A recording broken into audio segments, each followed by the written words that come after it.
कहते हैं कि मेवात का मुसलमान जब बेदार हुआ तो भारत को तोहफे में आजादी मिली। मेवात इस समय भले ही सांप्रदायिकता की चपेट में हो और उसे बदनाम करने की कोशिशें जोरों पर हों, लेकिन भारत की आजादी और उसकी अस्मिता के लिए यहाँ के मुसलमानों ने अपना सब कुछ कुर्बान कर दिया। भारत की आजादी में मेवात के मुसलमानों ने निर्णायक भूमिका निभाई।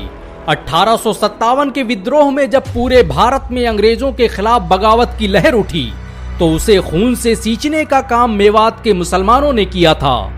अंग्रेज मेवात के मुसलमानों को अपना सबसे बड़ा दुश्मन मानते थे, क्योंकि ये मेवाती मुसलमान ही थे जिन्होंने कभी मुगलों की सत्ता कबूल नहीं की, तो फिर इंग्लिस्तान से आए हुए इन अंग्रेजों की क्या औकात थी। गुड़गांव में मौजूद ऐतिहासिक डॉक्यूमेंट में एक अंग्रेज लिखता है कि मेवात के मुसलमानों ने तो साल 1800 के शुरू से ही हमारी नाक में दम कर रखा है। इन्होंने 1803 में अंग्रेजों और मराठों के बीच हुए जंग में जितना नुकसान पहुंचाया उतना किसी ने नहीं पहुंचाया। अंग्रेजी फौज अब इनको अपना दुश्मन मानती है। जिस वक्त भारत के लोगों ने आजादी का ख्वाब देखना भी शुरू नहीं किया था, उस वक्त मेवात के लोग अंग्रेजों से जंग कर रहे थे। साल 1803 में मेवात के नगीना तहसील के नौटकी गांव में रहने वाले मौलवी एवज खान ने अंग्रेजों के खिलाफ जंग का ऐलान कर दिया और इस जंग में अंग्रेजों को शिकस्त का सामना करना पड़ा। टीपू सुल्तान की शहादत के बाद ये मेवाती ही थे जो भारत की आजादी की मशालें बुलंद किए हुए थे।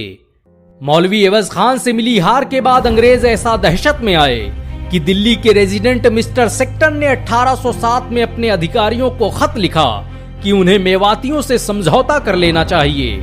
हालांकि ये अंग्रेजों की चाल थी और वो सही वक्त पर मेवातियों के कत्लेआम का इंतजार कर रहे थे और नवंबर 1857 उनके इसी ख्वाब के पूरा होने का दिन था। 1857 में जब पूरे देश में विद्रोह की आग जलना शुरू हुई तो उस आग को मेवातियों के खून से ठंडा किया गया। इतिहासकार लिखते हैं कि मेवात से दिल्ली जाने वाली सड़क के हर कोने पर मुसलमानों की लाशों के ढेर लगे हुए थे। अंग्रेजों ने मुसलमानों की संपत्तियों को लूटकर उनके घरों को खंडहरों में तब्दील कर दिया और विद्रोह के जुर्म में मेवात के 10,000 मुसलमान एक साथ कत्ल कर दिए गए। ये भारत के इतिहास में 1857 में होने वाली सबसे बड़ी घटना थी। मेवात के मुसलमानों का यही वो खून था जिसके रंग ने भारत में आजादी के आंदोलन को तेज कर दिया। यहां तक कि अंग्रेजों को इसका एहसास हो गया कि उन्होंने मेवात के 10,000 वीर सपूतों को कत्ल कर अपने ताबूत में आखिरी कील ठोक ली है। मेवातियों पर अंग्रेजों के जुल्म का ये आलम था कि भारत में सबसे ज्यादा टैक्स मेवात के लोगों पर लगाया गया।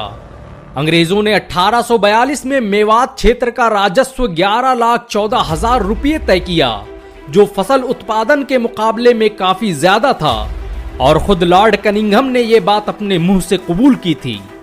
आपको ये जानकर शायद हैरानी हो कि अंग्रेजों के इस टैक्स सिस्टम के खिलाफ सबसे पहली गोली मेवात के चांद खान ने चलाई थी और उसने 10 मई 1857 को अंग्रेजी सैनिकों को भून दिया था, जिसके बाद विरोध और विद्रोह की ये आग पूरे भारत में फैल गई। मेवात के लोगों ने 1857 में नूह, घासेड़ा, रायसीना, तावड़ू और खोरी में कई जंगें लड़ी, जिसका जिक्र आज भी गुड़गांव गजेटियर में देखा जा सकता है। विरोध की आवाज को दबाने के लिए अंग्रेजों ने 1858 में मेवात के इर्द गिर्द की सारी बस्तियां जला डाली और बहुत सी मस्जिदों को शहीद कर दिया। बात मुसलमानों की इज्जत पर आई और जब अंग्रेजों का जुल्म हद से ज्यादा बढ़ा तो मेवात के रायसीना में रहने वाले लॉर्ड खान ने गुड़गांव के तत्कालीन अंग्रेज कलेक्टर क्लिफोर्ड की हत्या कर दी। वही नूह जहां इस वक्त सांप्रदायिकता चरम पर है, उसी नूह में 1857 को एक मुसलमान सदरुद्दीन ने अंग्रेजों को ऐसी धूल चटाई कि अंग्रेजों ने नूह में पूरी सेना उतार दी, जिसके नतीजे में 52 मुसलमानों को हाथियों से बांधकर पेड़ पर लटकाकर फांसी दे दी गई। अंग्रेज मेवात पर कभी पूरी तरह से कब्जा नहीं कर पाए। मेवात ने ऐसे ऐसे जाबाज सिपाही और ऐसी ऐसी टेक्नोलॉजियों का आविष्कार किया जिसका सामना करना अंग्रेजों के बस की बात नहीं थी। 1857 में घासेड़ा में रहने वाले अली हसन मेवाती की बनाई तोप ने अंग्रेजों के छक्के छुड़ा दिए। अली हसन का यह क्रांतिकारी आविष्कार अंग्रेजों के लिए घातक साबित हो सकता था, इसलिए उन्होंने पूरे घासेड़ा को घेर कर अली हसन की हत्या कर दी। अंग्रेजों का political leader major W Eden जब अपनी फौज लेकर मेवात आया तो वो कहने लगा कि इसे जीतना तो नामुमकिन है। मेवात में 1857 के विद्रोह का नेतृत्व करने वाले नवाब अहमद मिर्जा खान और नवाबुद्दौला मुसलमान थे। इन दोनों की आंखों से ही मेवात के हिंदू और मुसलमान आजादी का ख्वाब देख रहे थे। इस पूरे विद्रोह का नेतृत्व उन्हीं मौलवियों के हाथ में था जिन्हें आज शक की निगाहों से देखा जाता है। जिस वक्त मेवात के मुसलमान भारत की आजादी के लिए जंग कर रहे थे, उसी वक्त मौलवी नूर अली, मौलवी मोहम्मद मुरीद, मौलाना अबुल हसन अफगानी, हजर खस्तीवाला और डॉक्टर नजर मोहम्मद बादशाहपुरी जैसे लोग मेवात आकर उनकी हौसला अफजाई कर रहे थे। मेवात ने भारत को बहुत से राजनेता और स्वतंत्रता सेनानी दिए। आजादी के महान नायक अब्दुल हई का जन्म मेवात के धुड़ावली गांव में ही हुआ था। उन्होंने महात्मा गांधी के साथ मिलकर आजादी के आंदोलन को पूरे भारत में फैलाने में निर्णायक भूमिका निभाई। 1947 में जब बंटवारे के वक्त मेवात में मुसलमानों का कत्लेआम किया जाने लगा, तो ये अब्दुल हई ही थे जिनके कहने पर गांधी जी मेवात आए और उन्होंने मुसलमानों को विस्थापित होने से रोका। जिन मुसलमानों ने भारत की आजादी के लिए अपना सब कुछ कुर्बान कर दिया, उन मुसलमानों के कत्लेआम को देखना गांधी के लिए किसी सदमे से कम नहीं था।